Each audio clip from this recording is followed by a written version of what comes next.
The United States military has focused its attention on three countries that seem totally random the last few months. I'm gonna make it make sense. Here's the why in less than 3 minutes. No spin. So let's set the stage starting about 3 or 4 months ago with Venezuela and Iran. What do these two countries have in common? First, other than Russia, they are the two largest producers of sanctioned oil in the world, and they're way underproducing. Second, they're both being ruled by evil dictators, except Iran's government and economy are much more stable than Venezuela's. Okay, so now what are the US's interests here? Money and power, always. On the financial side, we've got oil companies and tech bros that are looking for a monopoly on the world's energy resources. On the power side, we're looking for leverage over Russia in order to end the war in Ukraine. Don't kid yourself, your boy still wants that Nobel Peace Prize. Now, how does Greenland fit into all of this? Greenland has one of the largest untapped deposits of rare earth minerals on the planet. If the United States gets control of the land in these three countries, then we essentially control the majority of energy resources on Earth. How do we move forward from here? So we could start by taking out Maduro in Venezuela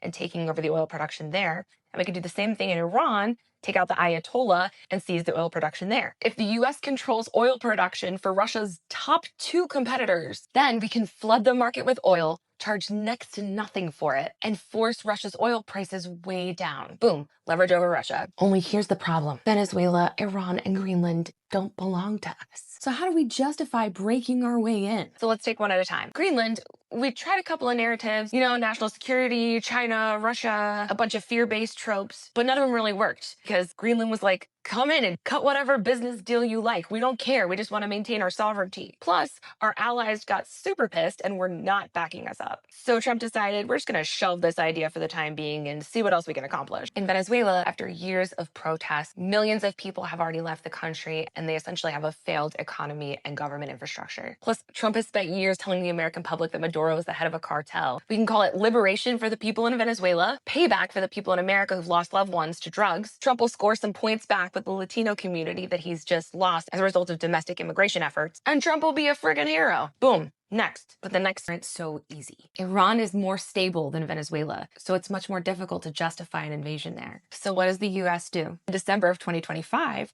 the United States engineered a dollar shortage in Iran in order to tank the value of the rial, the Iranian dollar equivalent. How do I know that this financial action was taken for the purpose of destabilizing Iran? Because Scott Bessent, the Treasury Secretary, admitted to it. With the economy destabilized and people rioting in the streets, the US had enough justification to go in and take over. In just 2 days, the Ayatollah killed upwards of 35,000 people as a result of these protests and pushing back against his regime. Now Trump's got a shot at his Nobel Peace Prize, as long as nobody finds out the truth about what he did with Iran.